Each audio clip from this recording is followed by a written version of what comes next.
Well, hello there once again. I'm going to try a new endeavor. I don't know if I'm going to do it or not.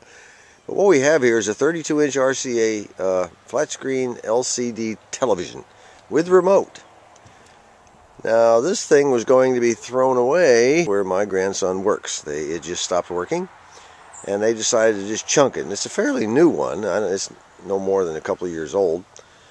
And he brought it over and he said, you know, maybe you can fix this. And if you can, it's yours.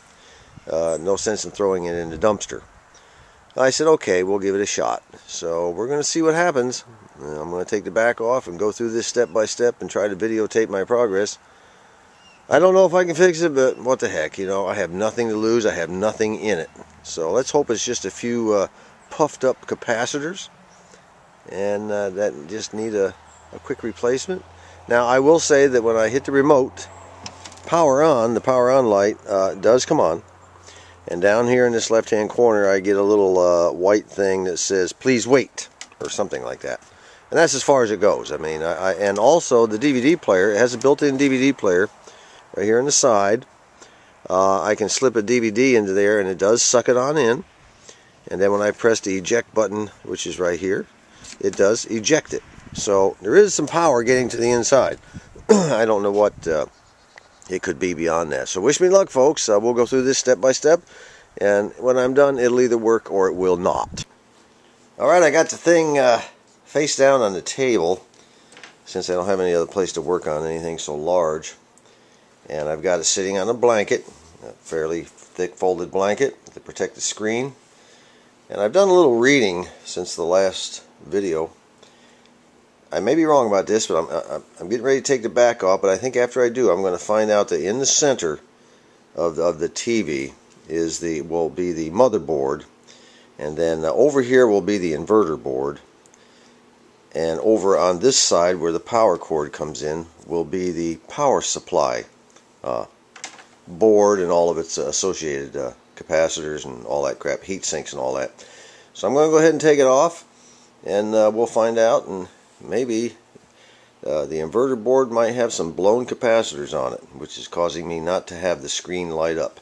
At least that's what I'm getting by going on YouTube and doing some reading at various websites. We'll see how right that is. Alright, around the outside edge of this thing are 10 screws. I'm going to remove the 10 screws, and I may have to remove something else here. I'm not sure.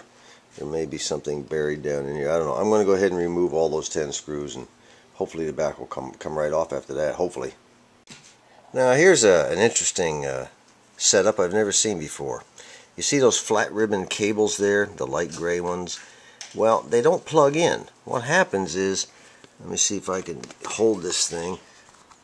What happens is this little door flips up and down. And what you do is you stick your cable down in there like that, and then you push the door down and clamp it underneath that little hinged area under this little black thing. So there's no connector on the end of the cable. Yeah, it's interesting. So let's see if we can remove this one. It took me a while to figure this one out. Let's see if we can figure this. Let's see if we can figure this one out. You lift up on the cable, and what that does is it brings up that black little flipper. It's up, and now we just go ahead and remove the cable. Is that slick or is that slick? And they have to be removed apparently to get the back off the TV. So we're still at it. Well, I've got one, after disconnecting those two cables, I've got one side of this thing up in the air, disconnected, but the other side over here is still connected, and I got to figure out why. Now, though, there's a series of wires on the other side that connect to transformers, which light up your display or light up your screen. If one of those goes out, I understand it'll keep the thing from lighting up also. Yeah, apparently there's a single on the primary and a double on the secondary as far as the transformer goes. So let me work on it a little bit more. Everything I'm doing here is a learning experience. It's kind of fun, but like I said, I have nothing to lose. I have nothing in it.